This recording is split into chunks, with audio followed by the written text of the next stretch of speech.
Manufacturing a modern product requires coordinating thousands of dependent events across a massive supply chain.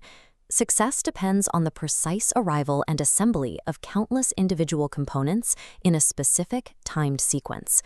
Historically, the friction in this process came from how companies organized their data. Purchasing, production, and shipping operated in isolated silos. When production needed a part, they sent a manual request to purchasing, creating inherent delays and miscommunications. Overcoming this friction requires solving the central challenge of operations management, coordinating the arrival of the right part in the exact right quantity at precisely the right time. To understand how organizations solve this, we are going to reverse engineer the logic of an enterprise. We will start with the base mathematics of a single product order and scale up to see how those calculations form a unified global intelligence network. This evolution is reflected in the terminology itself. We will trace the progression from Materials Requirements Planning, or MRP, to MRP2, and eventually to modern ecosystem-wide enterprise resource planning. A modern company's survival relies entirely on the architecture of these internal and external information systems. If the network fails, the factory stops. The foundation of this architecture is Materials Requirements Planning, or MRP.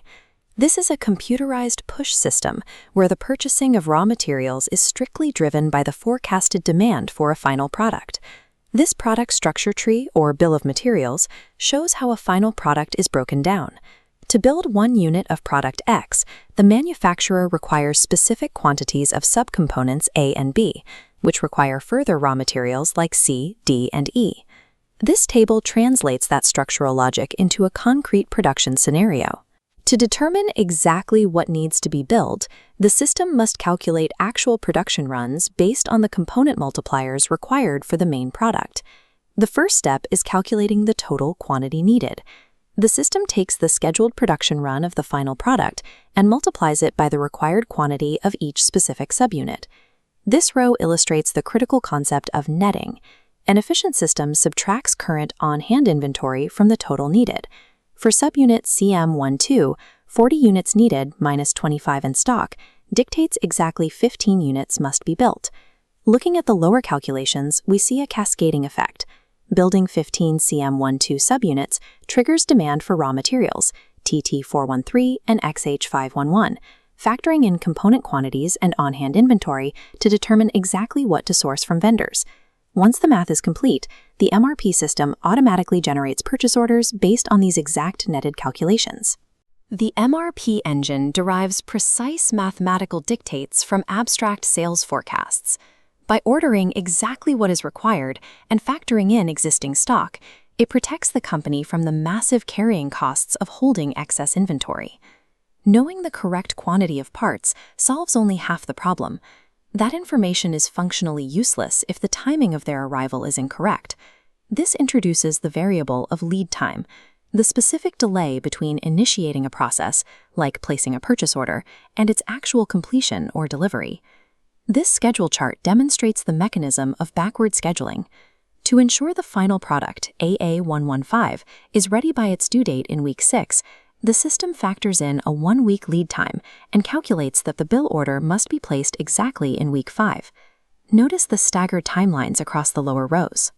Because components like PR75 take 3 weeks to arrive, while LQ992 only takes 1, their individual purchase orders must be executed weeks apart to meet that same week 5 assembly date. The system automatically aligns these diverse delivery schedules so that every intermediate part converges on the factory floor exactly when assembly is scheduled to begin. Mastering this time dimension achieves the ultimate goals of an MRP system. It eliminates costly production delays waiting for parts, while simultaneously driving inventory carrying costs down to near zero by ensuring materials arrive precisely as they are consumed. Manufacturing calculations do not happen in a vacuum. Scaling this logic up requires expanding beyond the factory floor. Traditional enterprise resource planning, or ERP, unifies all internal, back-office subsystems into a single linked database. This creates an operational cascade. When a production schedule updates in the ERP, it automatically alerts human resources to new factory staffing needs and informs accounting of the upcoming capital required to pay vendors. This is where the terminology shifts. While MRP handles only materials, an MRP2 system adds master schedules and cash flows. A full ERP system envelops both, handling all functional entity operations across the entire organization. Because these systems comprehensively rewrite how a company operates, they are incredibly complex. Implementation often costs millions of dollars and takes years to successfully execute. During implementation, companies face a critical trade-off. They can either customize the ERP software to match their existing workflows or adopt the industry best practices already coded into the vendor software. ERP software is designed to be updated regularly by the vendor to maintain security and functionality. When a company customizes the core code, these standardized updates often conflict with the unique modifications, leading to system-wide bugs or requiring a total, expensive overhaul of the custom work. Traditional ERP solves the problem of internal data silos, but it demands a high toll.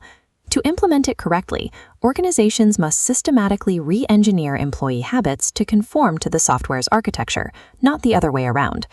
Internal integration is no longer enough for modern commerce.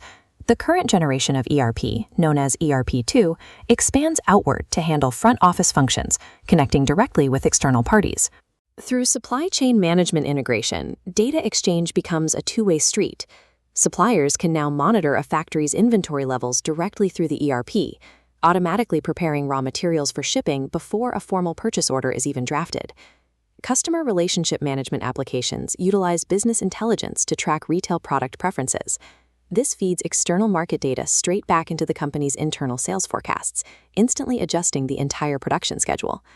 Partner relationship management allows strategic allies and joint ventures to share a secure data pool, coordinating common strategies and measuring performance across different organizations.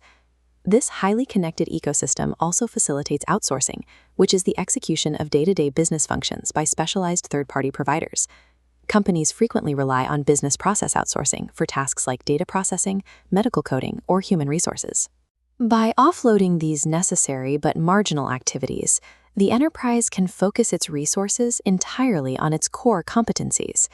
Sourcing operates on a spectrum. Companies might utilize insourcing to bring a function completely back under internal control, or utilize co-sourcing to share the performance of a function between internal staff and specialized external consultants. By integrating these external functions, the system positions the company as a fluid, specialized node within an interconnected global supply network. We can now see the entire progression. Operations management scales from the strict dependent demand mathematics of an MRP push system all the way to the outward-facing global ecosystem of an ERP2 network. Throughout this evolution, the underlying goal remains constant: the total elimination of data redundancy and latency across all business functions. But as integration scales to include global outsourcing and external partners, the risks compound.